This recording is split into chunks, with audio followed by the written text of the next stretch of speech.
tegyük bele toldásnak. Így már tökéletes lesz.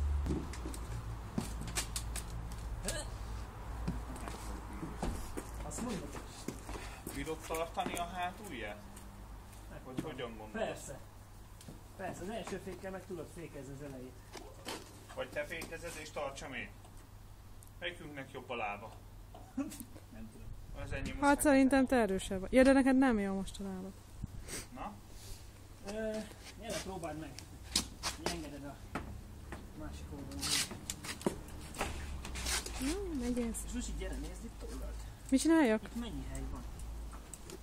Itt a legalján. Ó, De hát ez elfér. El? Mehetünk? Lassan, igen.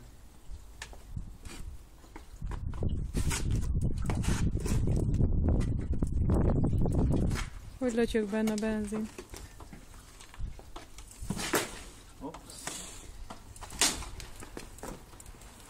Sima ügy. Tök jó lett ez a kép. Szerintem felfele sokkal nehezebb. Azt mondod? Azt mondta a kollégám, hogy... Hatolni följebb mindig nem nehezen. valaki segített neki. Foteron volt otthon. Valaki segített neki, és azt mondta, hogy hallod, a szemem is kiugrott. Mondom, akkor jó van. Csak foteron. Visszadobáljuk.